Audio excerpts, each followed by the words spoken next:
The Twilight of Sovereignty, How the Information Revolution is Transforming Our World. Wriston, Walter B. 1992. Chapter 3.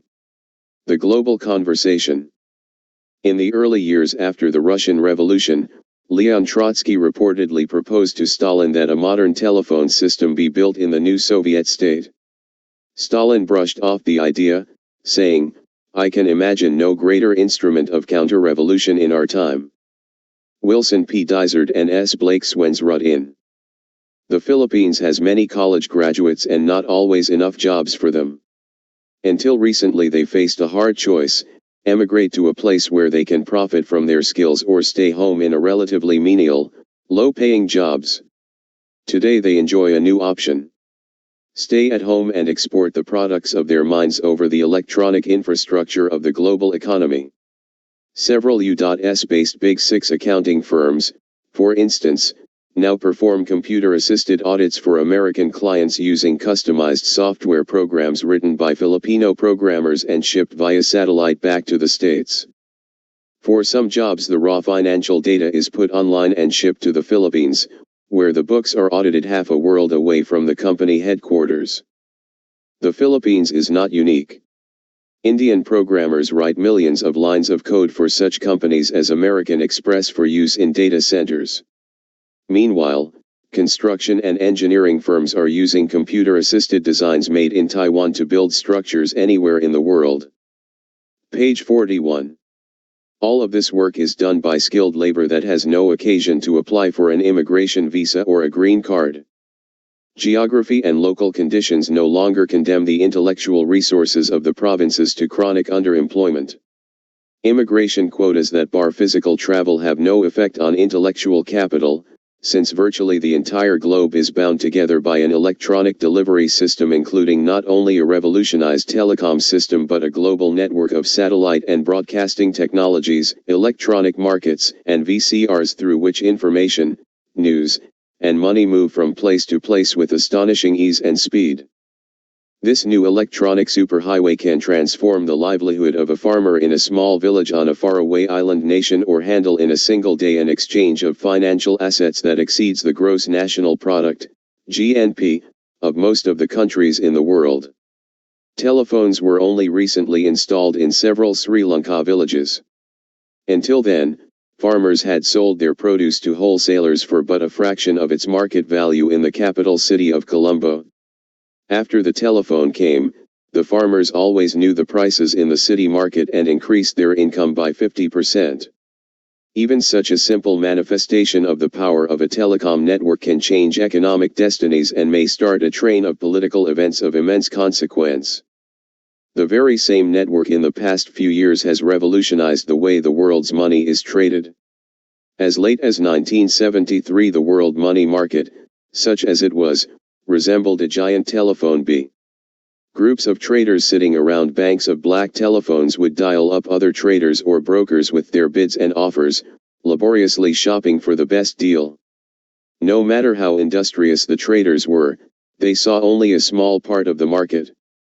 In 1973 this all changed when Reuters replaced those black telephones with a video terminal, called Monitor, that assembled bids and offers from banks. Page 42. And trading rooms all over the globe, displaying them on request for everyone on the system to see, thereby creating the first true global money market. Reuters and similar services provided by other companies have wrought a greater transformation in world financial markets in 15 years than those markets had undergone in the previous centuries. As recently as 1980, the daily volume of trading in the foreign exchange market in the United States was estimated at only $10.3 billion. By 1989, this total had grown to an average of $183.2 billion per day. And the U.S. market is but one part of a global market, albeit a substantial one. The telephone has been around for more than a century, and radio and television for several generations, so it is easy to imagine that the new network is not new at all and represents nothing more than a marginal, if significant, enhancement of an institution long assimilated to the economic and political structures of the world. Nothing could be further from the truth. The new global network is a radical innovation, fundamentally changed not only in quantity but quality from the system of but 20 years ago. Since our legal system is based on the written word, the telephone was viewed with some skepticism by governments and courts. The question of whether or not an oral contract, if made by telephone, was valid took years to adjudicate. Today foreign exchange contracts of up to 1 year absent fraud are routinely binding. To guard against fraud, every trading room keeps a record on tape of all conversations over the network so that there can be no dispute about what was said. Practically speaking, even ordinary international telephone service regular voice lines, nothing fancy, is barely more than a generation old. The first transatlantic cable capable of carrying telephone voice transmissions was not laid until 1956. It could carry a grand total of 36 very expensive conversations at one time. Quality was frequently poor, too poor for transmission of complex non-voice messages, such as the computerized data used by electronic markets. Page 43. Moreover, data transmission uses much more cable capacity than does voice. In 1956, any attempt to move data on transatlantic cable would have quickly clogged every available line. In the 1950s and 1960s, the difficulty of getting a telephone connection from Citibank headquarters in Brazil to world headquarters in New York was monumental. There were so few international lines available that it could take a day or more to get a circuit. Once the connection was made, people in the branch would stay on the phone reading books and newspapers aloud all day just to keep the line open until it was needed. The local situation was hardly better. Citibank had to hire squads of Brazilian youths, whom we called dialers, who did nothing but dial phones all day in hope of getting through. It was not possible to build a truly global economy under such conditions. The global information economy lives on the phone. In all the leading industrialized economies, telephone density now approaches 1 telephone per person. Yet as recently as the mid-1960s, France, West Germany, Italy, and Japan all had fewer than 15 phones per 100 people. An American tourist might have been surprised to discover that his Naples hotel room lacked a phone, or that a French acquaintance's only home telephone was the public one on the street corner. Today over 100 million telephone calls, utilizing some 300 million access lines, are completed worldwide every hour. It is estimated that the volume of phone transactions will triple by the year 2000. As late as 1966, the transatlantic cable could still handle only 138 conversations between all of Europe and all of North America at any one time. Then came a dramatic series of technological developments. In 1966, a new and vital satellite link in the global net was positioned in a geosynchronous orbit over the Atlantic. At an altitude of 22,000 miles above the equator, satellites take exactly 1 day to complete a revolution, and so remained. Page 44. Fixed over the same spot on Earth. As both governments and private companies developed better use of the electromagnetic spectrum, the capacity of satellites has increased by a factor of about 45 and counting.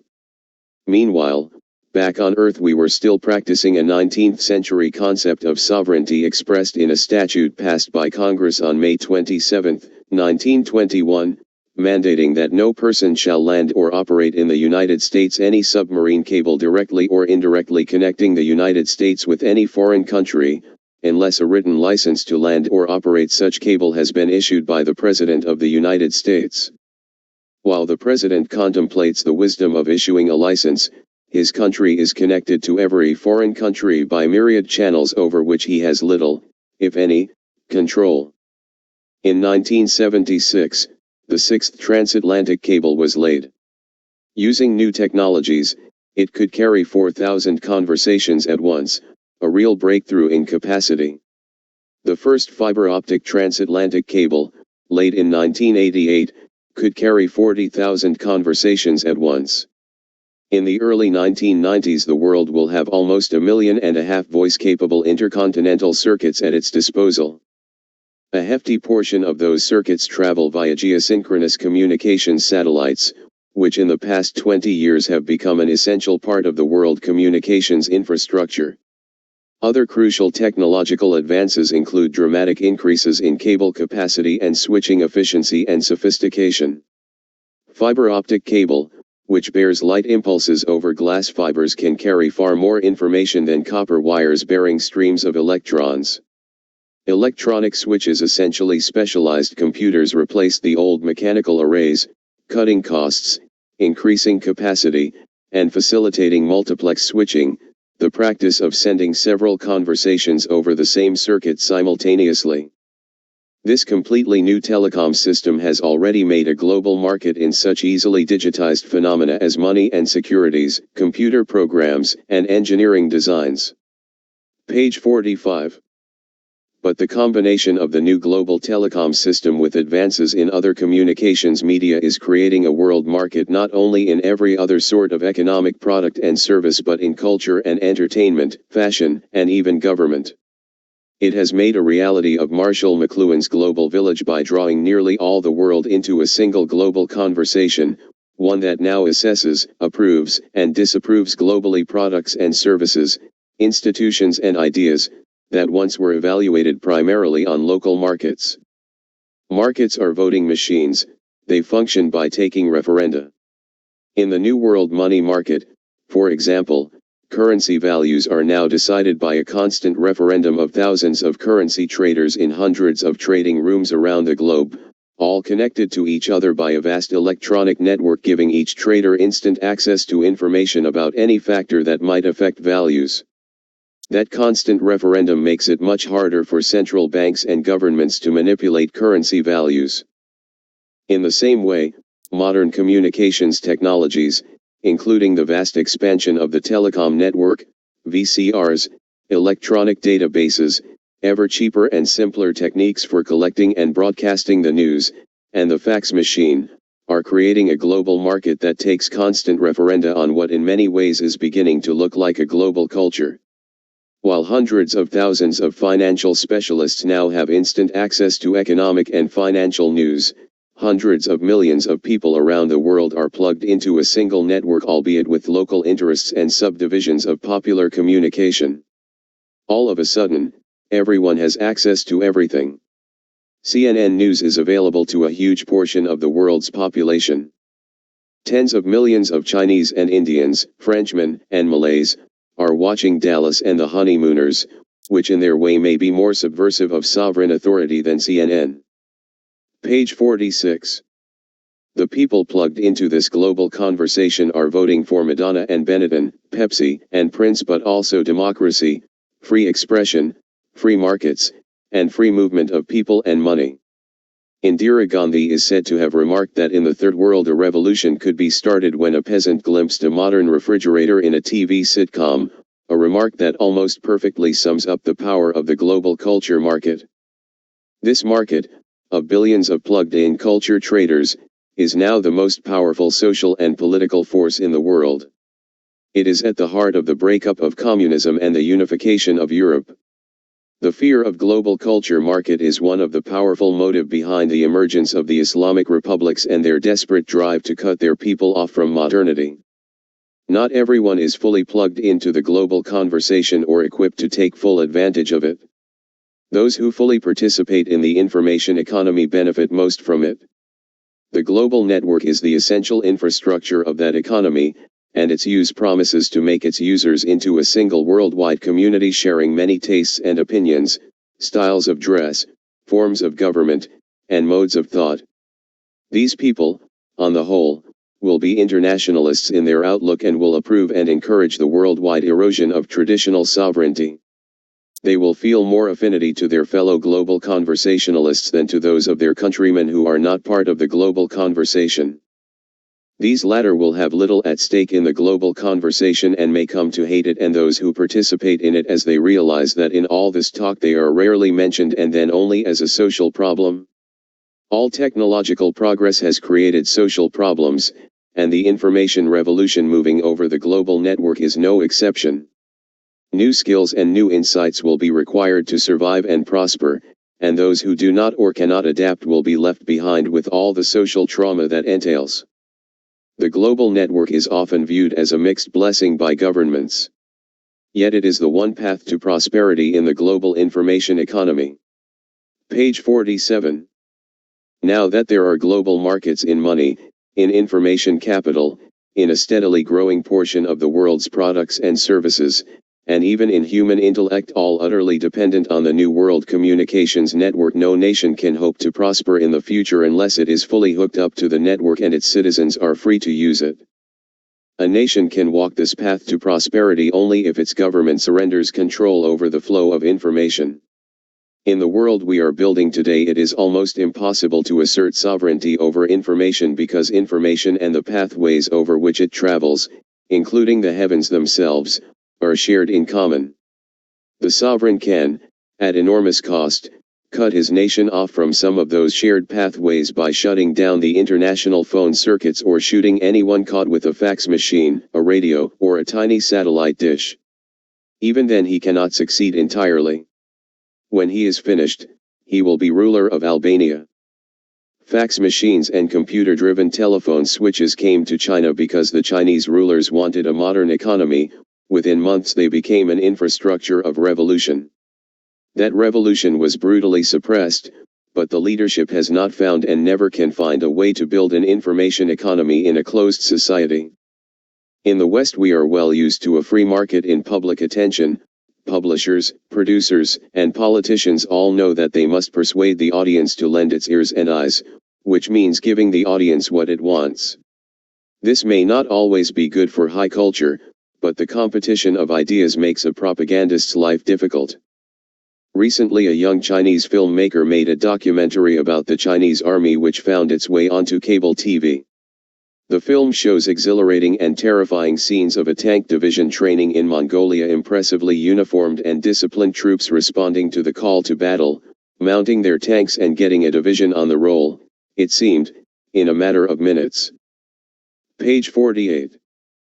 But the very next scene the same troops, now stripped down to t-shirts and fatigues, their change in costume revealing them for teenage boys, break dancing to American music blasting from a boom box.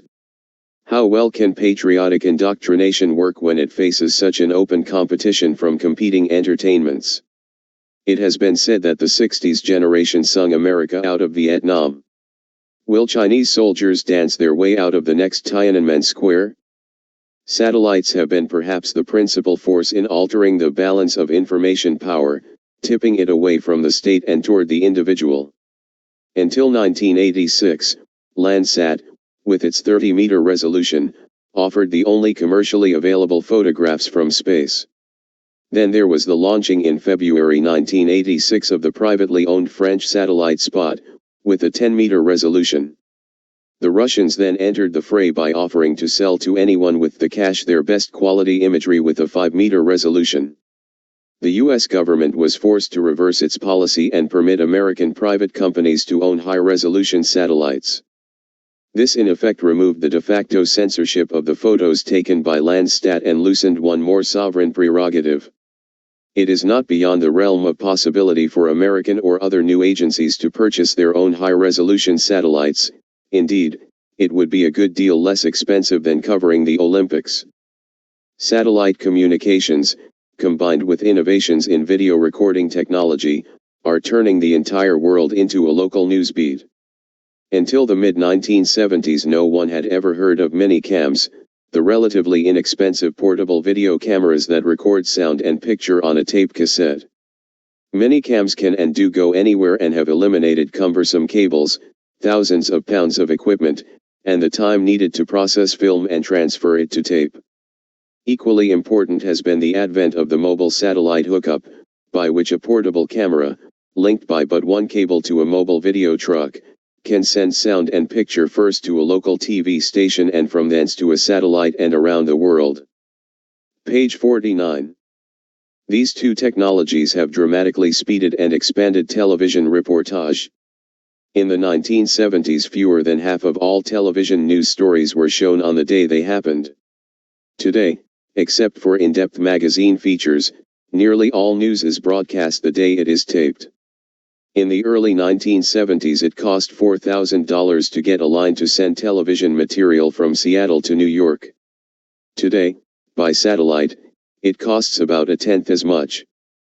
Governments could once count on knowing more about sensitive international events than their citizens. Now they often find themselves following those events on television. A CNN monitor sits in the corner of all government crisis management centers of the U.S. government. Satellites have also vastly increased the reach of television broadcasts and made it so difficult for governments to interdict suspect programming that many of them have stopped trying.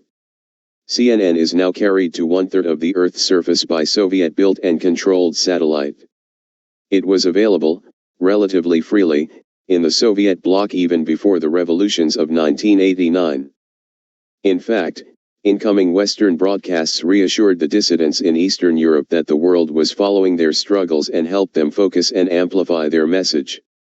Even state-controlled news broadcasts, in an attempt to retain their credibility and their audience, became steadily more candid. All these factors were crucial to the events of 1989. As Timothy Garton Ash, a prominent English journalist who recorded the Eastern European revolutions of the 1980s, has written, both externally and internally, the crucial medium of the revolution was television. In Europe at the end of the 20th century all revolutions are telerevolutions. Despite the over-the-air broadcasts, the Ministry of Truth's toughest competitor in the global culture market may be the VCR. These machines and the tapes that play in them have been licensed, restricted, regulated, taxed, censored, and even banned by so many countries so vigorously that the campaign against them makes the history of print censorship seem like an ACLU, American Civil Liberties Union, workshop.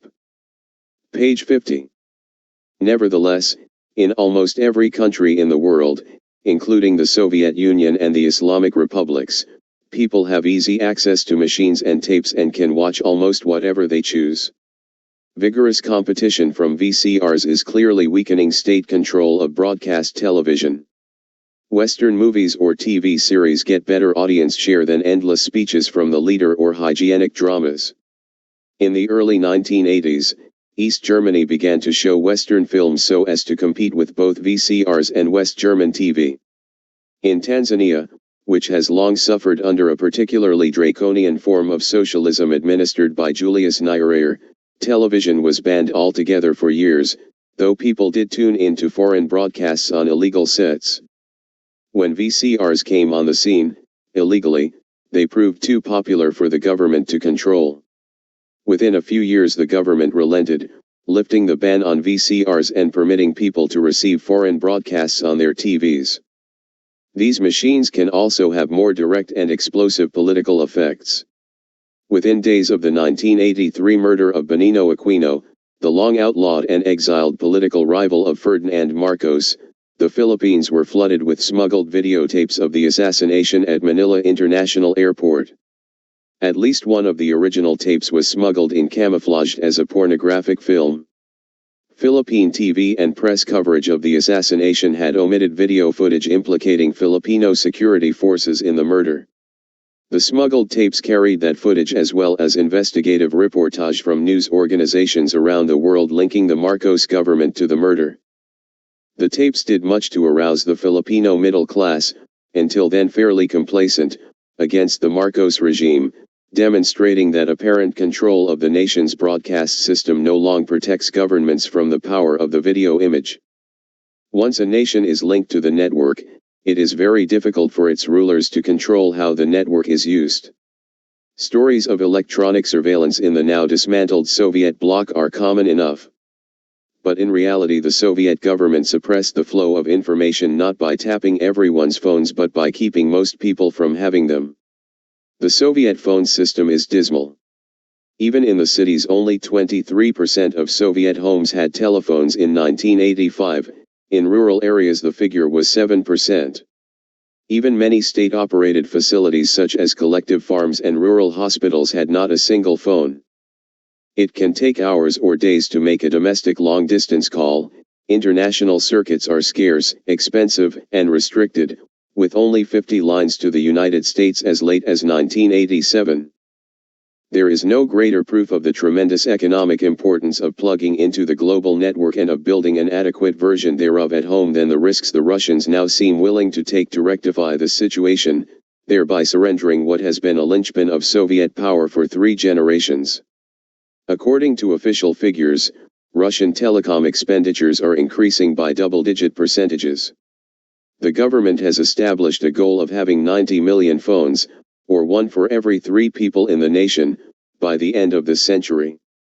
In part, this growth is required by the decision to move in the direction of the market economy. As centralized planning is replaced with networks of market relationships, factories, suppliers, distributors, and retailers, and their computers will have to be able to talk to each other. When everyone in the nation, at least potentially, can join in a single national conversation, there are only 2 ways in which a government can maintain its power.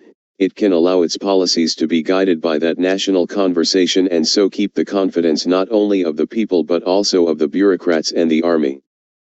But a government that consents to be so guided has become in some sense, however attenuated, democratic and is likely to keep moving in that direction. Page 52. The other way to keep power is to revert to a level of repression that even totalitarian regimes find inconvenient, that in an age of instant information brings world opprobrium, and that over time will guarantee economic, technical, and finally military decline. The control of information is the bedrock of both totalitarian regimes. The Soviets for decades devoted enormous resources to control radio and television, printing presses, photostat machines, and even mimeograph machines. Certainly some information, political ideas, news about life outside the Iron Curtain, etc. always circulated within the USSR. But neither the volume of the information nor the freedom of its circulation was great enough to support any coherent resistance, even peaceful resistance within the party to communist dogma. As a Russian émigré friend once strikingly told me, it is quite possible for an entire country to know it is being lied to and yet not have any clear or useful idea of what the truth might be. Now it is much more difficult to sustain the lie. That is the key to the events of 1989. Though communist ideology had long lost its moral and intellectual power, as late as the 1980s people were required to pay public obeisance to it, with the result that nearly everyone was leading a double life, saying one thing in public and another in private. However the people of Eastern Europe might have despised the public lie and their own complicity in it, that lie still blocked a candid national conversation, the public articulation of shared aspirations and common truths, as Garden Ash puts it. That is why public witness to the truth was so critical to the revolution, why words defeated tanks. The implications of the global conversation are about the same as the implications of a village conversation, which is to say they are enormous. In a village there is, if not exactly a free and efficient marketplace of ideas, then a rough and ready sorting of ideas, customs, and practices over time. Certainly a village will quickly share news of any advantageous innovation, and if anyone gets a raise or a favorable adjustment of his rights, everyone similarly situated will soon be pressing for the same.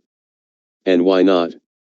These people are just like you and me, the villagers say. I can see them and hear them every day. Why should I not have what they have? The global conversation prompts people to ask the same question on a global scale. In the past, the educated elites could read about democracy or capitalist prosperity. But hearing or reading of such things is not at all like having them happen in your village, happen to people you can see and hear, people just a few streets or broadcast frequencies away. A global village will have global customs. In a global village, to deny people human rights or democratic freedoms is not to deny them an abstraction they have never experienced but the established customs of the village. It hardly matters that only a minority of the world's people enjoy such freedoms or the prosperity that goes with them. Once people are convinced that these things are possible in the village, an enormous burden of proof falls on those who would deny them. Though the global conversation generally advances both the world economy and civil and democratic rights, all will not participate equally. Vast regions of the earth, mostly within the Third World, have been cut off from the information economy not only by political repression but also by lack of the cultural and political infrastructure of a modern society. Page 54. Building these skills and structures is no easy task, but no more so than the transformation from an agrarian to an industrial society. No one has to tell people in the favelas of Latin America or the huts of Africa that their authoritarian command and control economies have failed to give them even the hope of escaping from grinding poverty. The TV antennas that sprout from even the poorest settlement capture images from the global network of another way of life, one that promises to mitigate but not eliminate disparities of wealth and power. These people are ill-equipped to participate in the miraculously powerful engine of wealth creation that is the information economy. Those who are without the education to participate in the knowledge society are not limited to the third world. In the United States, only 1/4 of the workforce under 40 have finished college, with another quarter having technical training. The half of the population that is not equipped to join the information society can nevertheless find jobs produced by the economy. Peter Drucker has pointed out. There is thus a real need to make non-knowledge jobs, many often requiring little skill, as productive and as self-respecting as possible. What is needed, above all, is to apply knowledge to such jobs as cleaning floors, making beds, or helping old, incapacitated people take care of themselves. The information economy thus poses social and economic problems for both the developed and developing nations at least equal to those faced in the last century.